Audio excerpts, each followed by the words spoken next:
myself wondering, what did happen to the last 10? I ran away with my life, fast forward, never turn back again. It's kind of funny that the more we pass time, the more we need to set them rewind. And 19 was the year I had to leave you, but now I'm seeing all the signs. Is this really happening? I can't believe it's true. I'm just as surprised as you. Is this really happening? I can't be too sure, but one day I'll be yours again.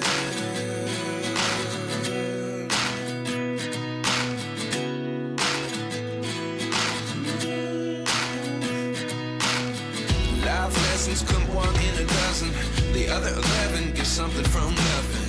I sit here looking for an answer. Maybe the biggest question was in the last chapter. You gave me the soul I have today. Without you I never could have moved away. But now I see what you teach. I do believe I always should have stayed. Yeah. Is this really happening? I can't believe it's true. I'm just as surprised. Not my side. Welcome to Silver Creek School Corporation. Tonight we're going to have our special board meeting starting at 6:30. And tonight we're going to have our special guest, Gibraltar Design Facility, and we're going to talk about our feasibility study update.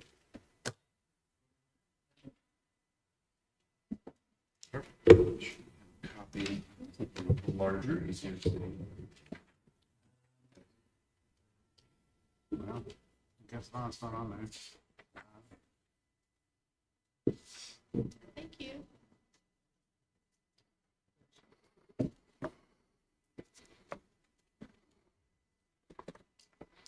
Good evening, Dr. Briggs. Good evening, Dr. Balmer and school board. Pleasure for us to be with you this evening to provide an update. And tonight, the focus is to make sure you have a full picture of the planning schedule of the months that we have ahead together and what to expect as far as our cadence of meetings following through. One additional thing, just want to make sure that the board is aware as our work has already started. Very kind of Dr. Briggs and Dr. Balmer to meet with us earlier today to be able to begin assessing the office buildings on the edge of your property. But also we have our architects and our engineers that have our construction document drawings that were sent to us. And they've already started to study the buildings and get a good understanding of the systems so that when we are doing site visits, they're already well underway. So also with me, I have Jim Thompson, and he is going to be walking us through in just a moment the 4 different steps that the study will be each month moving forward. If you go to the next slide, what we plan to cover this evening is that milestone planning schedule that you have in front of you as a full 8x11 printout, and then also reviewing major components of the study, and then next steps moving forward. In your packet, I think would be the 3rd page. Just wanted to provide a Silver Creek School Corporation district map so you can kind of get an idea of the inventory of your buildings, where they're located. And then also moving on to the next slide. This is going to be our planning schedule. Tonight, obviously, just giving you an overview of the different components of the study. And then each month moving forward, you can see where we plan to bring new information to the board and also plan on spiraling information as needed. So it's going to feel like a lot of information, but we're going to make sure that you have it in advance so it's easy to digest. And when we come together in these sessions, you'll have the opportunity to ask questions. And then moving through, I'm going to turn it over to Jim now, who's going to dive in a little bit deeper on our components of study.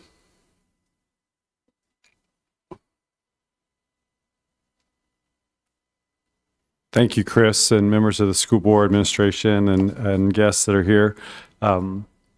Really pleased to have this opportunity to partner with you. It's a journey that we've taken before in other school districts, but I want to impress upon you that you have a very unique school district, a wonderful school district, from everything we've seen so far, an impressive school district. And as we get to travel the state, maybe even more than you do, all districts in Indiana are important, You're all trying to educate young school children, some of whom stand about this tall, a lot of whom stand about this tall. So that's not lost upon Gibraltar Design and Chris and myself and the whole team. There is a method to our madness, and we do try to create a plan so we know where we're going, what you can anticipate. As Chris said, we'll spiral, so we may have reasons to circle back. If we get to step 3, we may want to go back to step 1 or 2 and say what causes us to think these things at step 3. The other term I would use is scaffolding. The information builds upon itself, so we create a foundation. The other thing we learned was you have done much of this. I can tell you right away, I learned today you have 2 Energy Star buildings. If you're familiar with that, that means you're meeting a national benchmark for energy efficiency. Yes, that's about saving kilowatts and therms, but it's really about saving operational dollars that you spend on utilities and pushing those dollars back into the classrooms. So you're already doing a lot of good things. And I think one of the things that resonated with myself and Dr. McCormick, our chairman, and Chris, when we left here last time was we want to harness that. We're hoping that you can help continue to get us up to speed so we can start to know most of what you know or some of what you know to some degree, so we can just all talk together about where you want to go with your vision. There are 4 logical steps in our minds. First, you got to know what you have, so we call that a facility assessment. And learning needs input is very important. What do the people on the front lines say about their toolbox that they have to instruct the children? And by toolbox, I mean, what environment have you placed them in? And what tools do they have in that environment? Daylight, are they comfortable with the heating, ventilation, air conditioning, how the rooms are arranged, the functional capabilities to do what they want to do for learning? So for particularly in elementary ed, but frankly, any teacher, the room is their toolbox, isn't it? In addition to the actual devices and tools and things they have in the room. Feasibility study and options, everything we feel is on the table for discussion. What if we build a new school? What if we renovate the school? What if we add on to this school? What if we change grade level consideration? So all those things I think are open for consideration, and the ideas through a process that'll drive the results, we'll start to break it down. And then the last step is aligning that. So we can go back, if you will. So how do we get through those steps? Step 1, for the assessment, these are some of the things, like a partial listing of the things we're doing. You saw the data page in the presentation already that we start to collect. We do assessments that we'll bring back to you of our findings of what you have.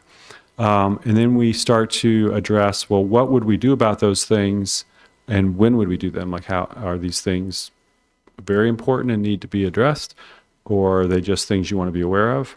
Some people like this step because they'll say, now we can see where all the surprises are lurking, which aren't fun for anybody. Oh, we didn't know that was going to break in 2 years based on industry standards. And of course, some things are more expensive than others, right? So you're already a long, long way towards operational cost savings, but we gave a spreadsheet today to the district for Todd to look over and with your facilities group, see kind of what 2 years of trending is. And then we also like to meet with that facility team because much like the teachers and instructors are on the front lines for the learning environment, your facilities and maintenance teams on the front lines taking care of what I see are really, really nice buildings. And so we'd like to know what they think about the buildings. Step 2, again, same partial listing. I think there's a method to us collecting broadly the information. We'd encourage you to consider possibility of maybe a district-wide survey that's simple and easy to collect information from all the people that instruct and use the buildings. What I would say is, yeah, you might get a couple of, I don't like the French fries in the cafeteria, or some particular odd things, but generally speaking, giving every person an opportunity, whether they fill out the survey or not, is entirely up to them.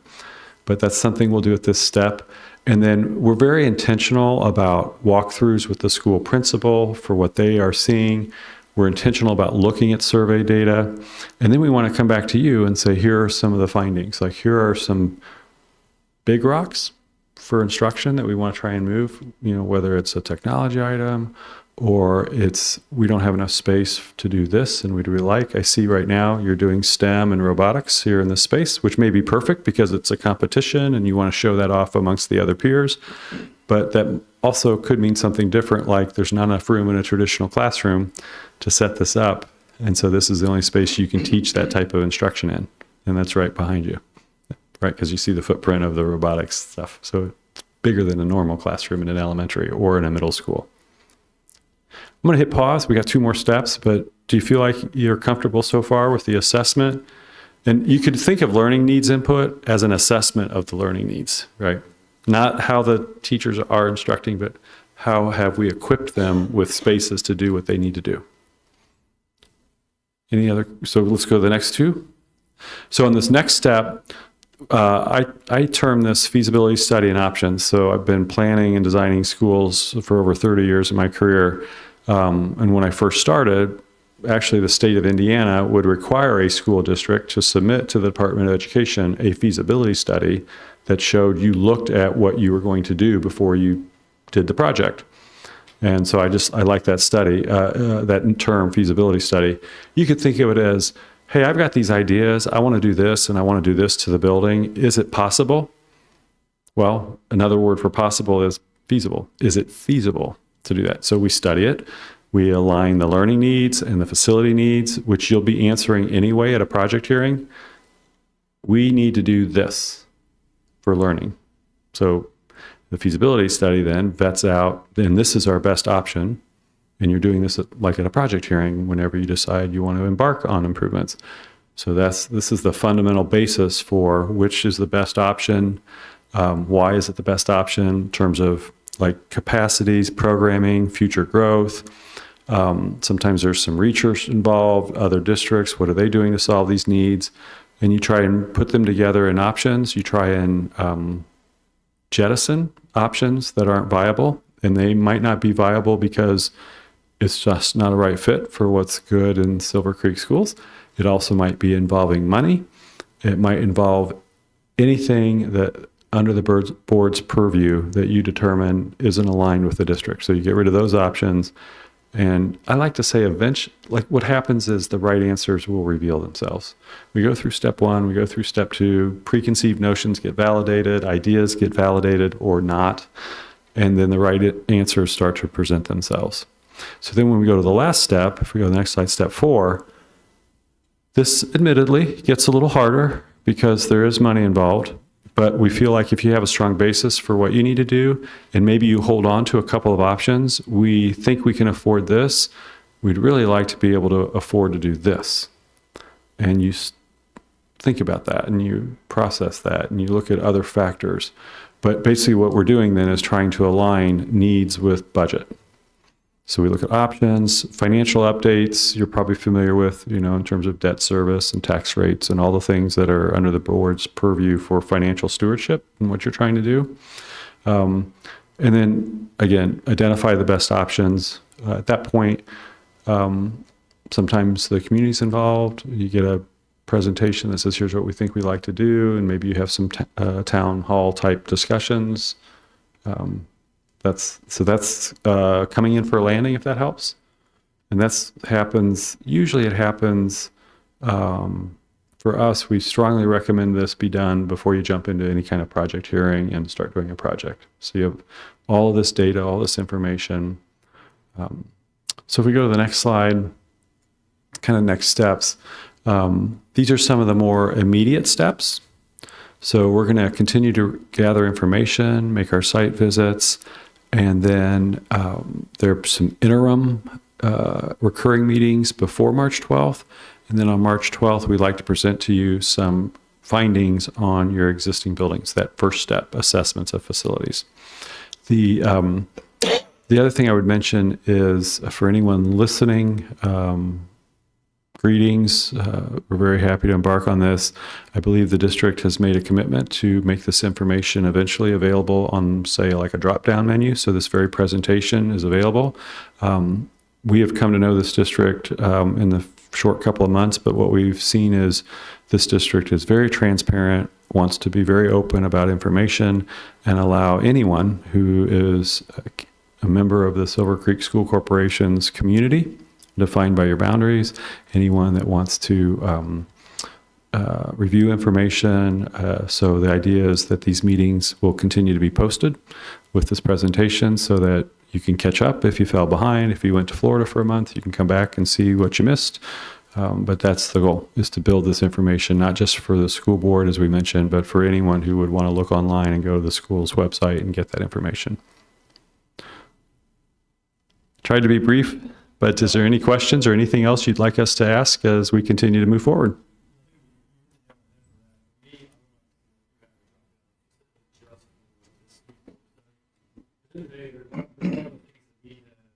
Done a demographic study. We've done a lot of other things, and hopefully you've already got access to that. It's great to hear that Dr. Briggs and Dr. Ballmer's already on top of it. Some of the stuff, it almost pop right out to you. Over the last few years, we've done upgrades at every building. So it's been nice to kind of see some of those things come to life for you as the energy savings and everything else. We're very proactive. I think this board's very proactive in that point to be poignant in what we do. But also, I think some of the things we're going to step out, almost jump out at you as well. I mean, I'm sure you're going to go back and look over the last 3 years of a school corporation, how much we've grown, not just at one building, in all buildings. So seeing that, it'll be interesting to see kind of what we've done so far, or what we have available for our school corporation at the other previous buildings we just purchased, the land we just purchased, but also understanding again, what we can do at each location and what you see is best for us. So I truly appreciate you and Chris coming down here and actually spending the time and walking through this with us. You guys, questions, comments, concerns? Have any questions? Thanks for coming down. You're very welcome. Before, as far as having a community group that you can meet with, what do you think is the ideal number for you all? It can vary. I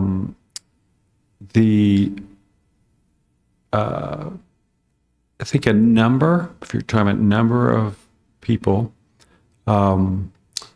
if you each maybe had 2 people in mind, that'd be 10, 2 people from each board member. That'd be, I think, a very nice size, something less than a dozen. They don't need to start right away, but you might want them to see something in between step 2 and step 3 so that they're not trying to drink from a fire hose, if that's the right phrase. If you wait till the end, they're trying to collect 4, 5, 6 months of information and receive it and absorb it. So in a couple of months, a couple of steps from now, start to think about that group of people. And I'm just, you asked a question, I'll just kind of, somebody may have a different idea of how to think about people, but most of the time I see like board members, like here's a couple of people that I've always known to be interested and care about the school district, or there might be some people who you just want to bring a little closer and let them see, hey, you really are transparent. So they don't have to be like the PTO chairs and the booster club chairs people. They can just be people who, just community. I like that word. So you're thinking around April? Yeah, I think in a couple of months, when the first 2 steps are done, and so they can see the presentation, and you and us can help with like, here's what we found on the facilities. To your point about here's the good things we have been doing as stewards, watching over the facilities, stewardship, and then here are some things that we think we need instructionally, so they can hear that and absorb that. And then I would encourage we work for you as a school board. So they take a break. We go to work on study options. When those study options are done and we're able to align them, so steps 3 and 4, then we meet again after steps 3 and 4 and say, based on what we learned, here's the direction of the board and the administrative team and the people we have input from, and let them hear that. I think, if I may, they elected you to serve this role. I would caution against 10 or 12 people putting their fingers into it. you want them just to have their arms wrapped around it. But they, I believe, elected you to be stewards and to vet options. Doesn't mean we aren't open, but if you work for a committee of 12, I don't know how they would help when you all have to make the final decisions. But we can talk about that when Yeah. we get ready. I like that. Yeah, I appreciate that you're keeping us in the loop and communicating and like every step of the way and just laying everything out for us. So thank you. Yes. I'd like to add that cycle of communication, because as we mentioned, every 2 weeks we're meeting with Dr. Baumer and Dr. Briggs, and also as needed, we'll have other select professionals from the district to join us if it's something specific to a certain area that, if it's maintenance or facilities and we want to bring them in, they're going to join us as well. But that cycle of communication in between meetings, if you're thinking about something, if you are elevating that to Dr. Briggs, it allows us to also further enhance our learning prior to coming to the next board meeting. So. No, and just the preface with that is the fact that we've done a lot of work. So hopefully that helps maybe speed up your process a little bit Yeah, on a few right. things. Because again, I think the major part for us, I think, is the August 13, which is the major concept that you guys were looking to produce for us there. I think that's really where we're going to have to stand and get together and collaborate really well. We're not doing this for what we have now. This is what we're looking at 5, 10, 15, 20 years from now. So again, appreciate you guys coming down here, being a partner for us and helping us, take Silver Creek to the next step. Absolutely. And we can move a little swifter if it feels like we're absorbing things and we're all in sync. We move a little faster and then we might have to slow down. So No, that's very great. good note. No, that's great. Thank you. You guys have questions, comments? No, I don't have anything. Okay. If I'm not hearing anything else, I have a motion. So moved. Ms. Franklin makes a motion. Do I have a second? Mr. Basham make a second. All those in favor, please say aye. Aye. Meeting's adjourned. 6:51. Thank you. Have a pleasant evening.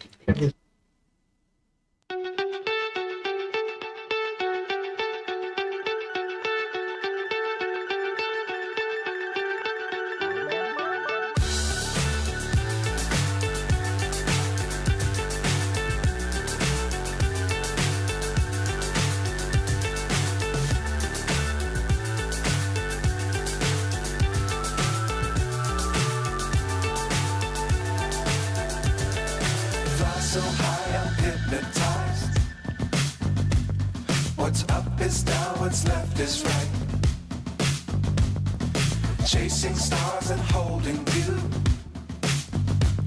I can't see the end, but we'll see it through.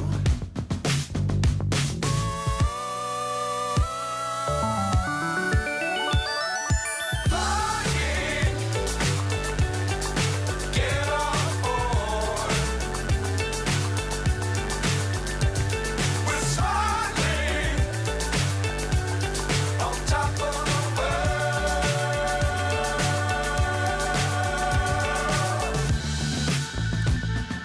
Dangerous times, don't fly too high. Be sure to keep the ground in sight. Fly forever if you keep it tight. Love the world, but keep the sky on your mind.